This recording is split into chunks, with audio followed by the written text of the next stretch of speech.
Hello guys, dahil sobrang init ngayon, maliligo tayo sa Tabay.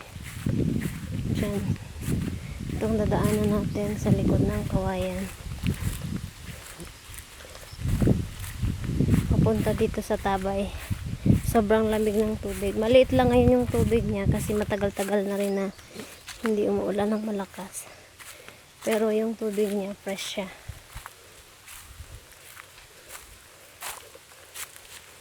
Dito kami kumukuha ng tubig na inumin, saka dyan din kami naglalaba. Ito yung daan, papasok pa tayo. Ito yung view niya, oh. Yan,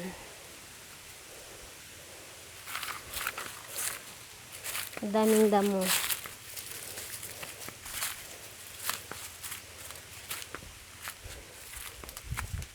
Tsaka marami siyang bato dito, kailangan hinay-hinay.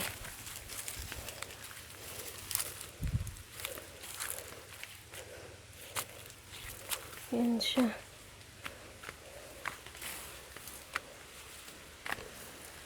Ay, medyo madulas kasi laging umuulan ng mahihina lang naman yung ulan. Tamang-tama lang na mabasa yung yung lupa, kaya dumudulas siya.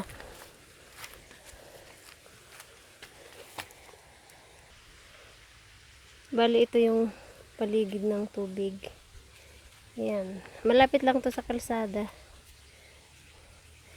kaya lang kapag hindi ka sanay, nakakatakot pumunta kasi sobrang dami ng damo.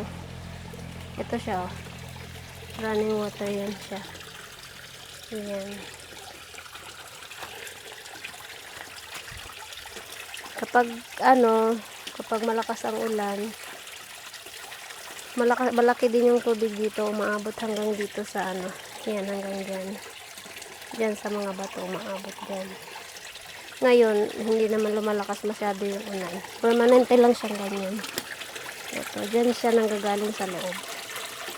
Yan, kaya fresh siya. Itong kapag summer, nawawalan to ng tubig ito.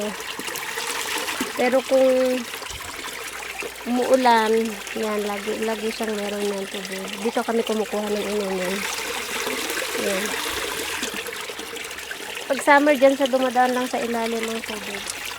Yan, dyan lang siya. Pero hindi siya nauubusan ng tubig. Lagi siyang merong tubig. Ito siya, oh. Yan.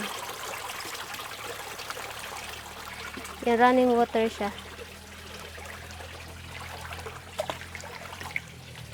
Maliit na sapa. Yan, papunta siya dun.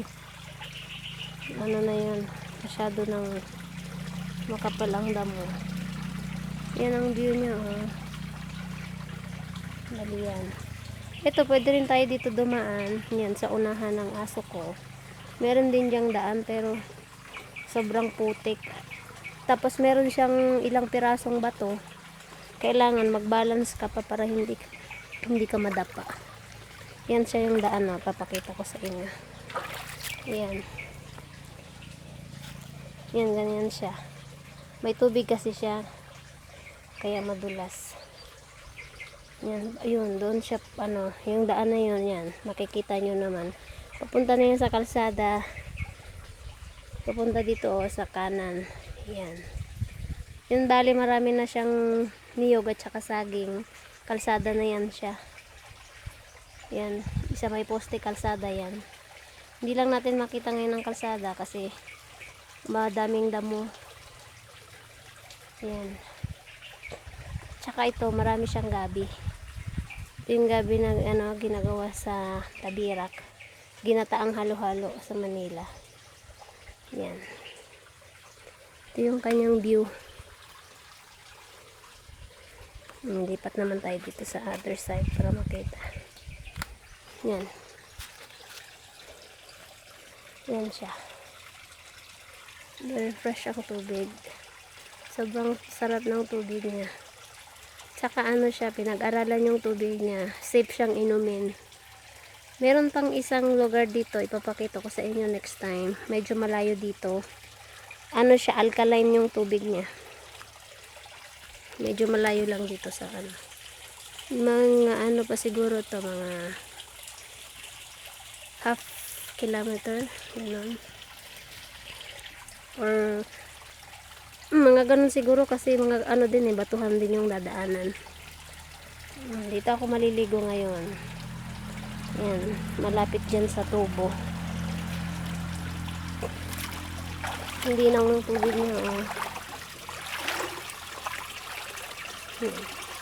Saka ang lamig ng tubig. Very fresh. Sige, see you guys on my next video.